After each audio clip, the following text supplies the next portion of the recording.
Hello everyone, welcome to my channel Shim's health ফুডে। আজ আমি আপনাদের সাথে শেয়ার করছি দুধের ক্ষীর দিয়ে তৈরি পাটিসাপটা পিঠা। পাটিসাপটা পিঠা কে না খেতে ভালোবাসেন, সবাই পছন্দ করেন, আর এটা বানালে মুহূর্তেই শেষ হয়ে যায়। আর এই পিঠাটা গরম এবং ঠান্ডা দুই অবস্থাতে খেতে ভালো লাগে। আমি এখানে চালের গুঁড়া, ময়দা এবং সুজি অ্যাড করেছি। আর পাটিসাপটা এমন এক ধরনের পিঠা যা বাংলাদেশ এবং ভারত দুই রাজ্যে খুব জনপ্রিয়।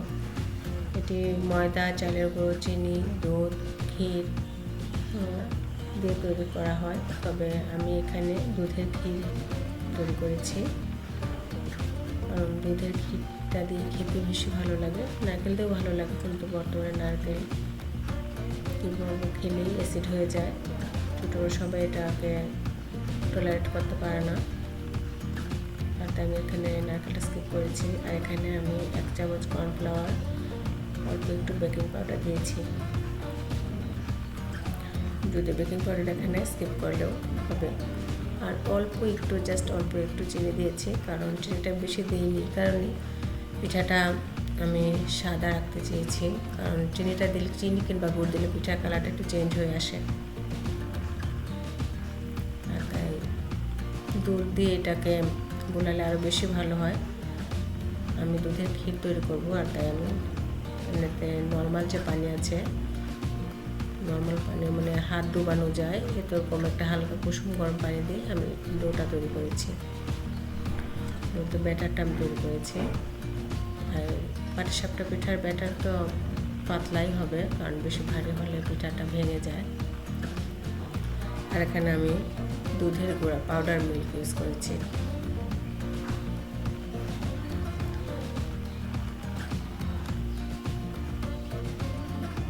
এখানে আমি ভালোভাবে হাত দিয়ে মিশিয়ে নেব ব্যাটারটা। দেখতে পাচ্ছেন কতটুকু পাতলা হয়েছে ব্যাটারটা।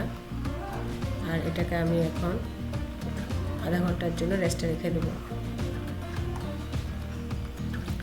পাটিসাপটা পিঠার কথা ছোট গল্প সবাই পড়েছেন। বই মাচাতেও বিভূতিভূষণ বন্দ্যোপাধ্যায় তার ছোট গল্পে উল্লেখ করেছেন পাটিসাপটা পিঠার কথা। আসলে পাটিসাপটা একটা খুবই লোভনীয় একটা পিঠা। এটা আসলে শীতকালে পিঠাটা না খেলে মনে হয় যে পিঠা খাওয়া হয়নি। আমি এখানে 1.5 কেজি দুধ নিয়েছি, আর 1.5 কেজি দুধকে গরম করতে করতে দেখুন এতটুকু করেছি। এখানে শুধু সরই সর। আর এখানে আমি আরেকটু দুধটা আরও সময় লাগবে শোষাতে, তাই আমি এখানে একটু সুজি দিয়ে দিয়েছি, যেন তাড়াতাড়ি আমার দুধটা ক্ষীরটা হয়ে যায়।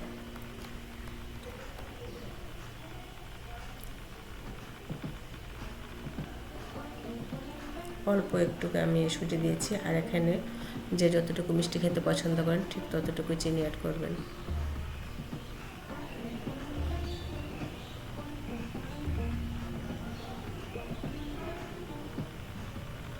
সুন্দর একটা ফ্লেভার বের হয়েছে। আর এখানে আমি পাউডার মিল্কও ইউজ করেছি, ডিপ্লোমা পাউডার মিল্কটা।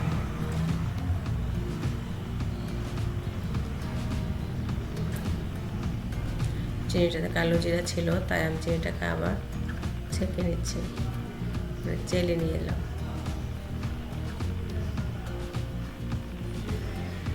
দুধটা যত ঘন হবে, ফ্রেশ হবে, পিঠা খেতে ততই ভালো লাগবে।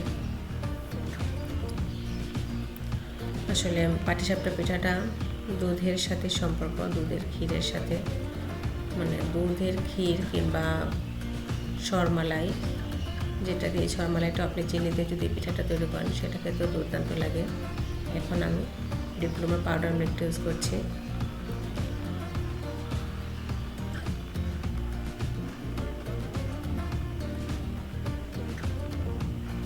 এতে পরে হয় কি, দুধের যে ক্ষীরসাটা সেটার ফ্লেভারটা আরও বেশি বেড়ে যায়, চমৎকার হয়।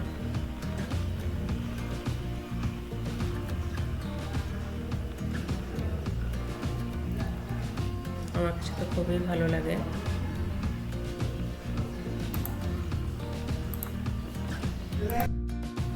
দুধটাকে ভালোভাবে এবং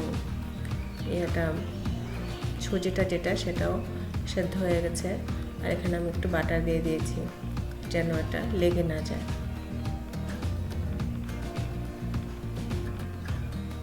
আর মিক্সচার বাদাম দিয়েছি। সব কিছু মিলিয়ে এভাবে পাটিসাপটাটা তৈরি করে খাবেন, দেখবেন খুবই স্বাদ এবং খেতেই থাকবেন, মানে বুঝতে পারবেন না কয়টা খেয়েছেন, এত টেস্টি এটা একটা পাটিসাপটার ক্ষীর। এবং পাটিসাপটাটাও আপনার যে আমি যে উপকরণগুলো দিয়েছি, ময়দা এবং চালের গুঁড়া এবং সুজি, এই ব্যাটারটাও আপনার মানে কি বলবো, আমার ছেলে ক্ষীর রেখে মানে পাটিসাপটার ভিতরটা রেখে বাইরের হিরেরটা তার কাছে খুব টেস্টি লাগছে, মানে সে তার সাথে আরেকটা ডিফারেন্ট, কিন্তু দেখলাম যে সেটাও টেস্ট। তো দুইটার টেস্টের কম্বিনেশনে বুঝতে পারছেন পাটিসাপটা কেমন মজা হয়েছে। আমি যে ক্ষীর সেটা এভাবে তৈরি করে নিয়েছি।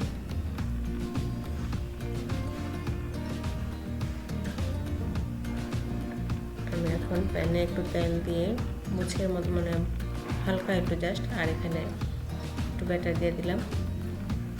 প্রথমে ছোট করে দিচ্ছি, মানে দেখি কি অবস্থা হয়, পরে একটু বড় করে দেব।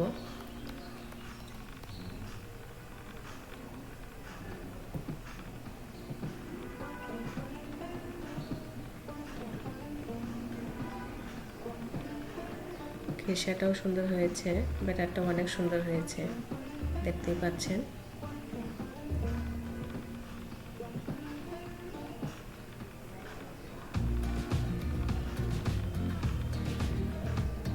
এখন আমি একটু বড় করে তৈরি করছি।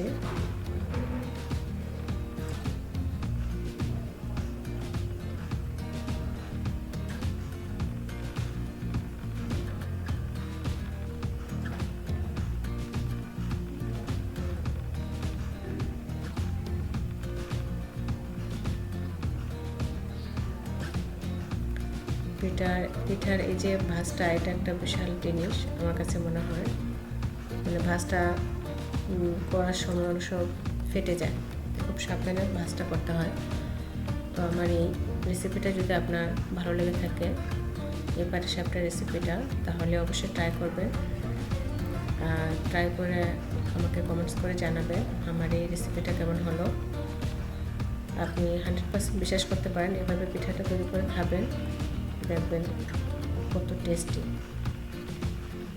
আজ এই পর্যন্তই, ভালো থাকবেন সবাই, ধন্যবাদ সবাইকে।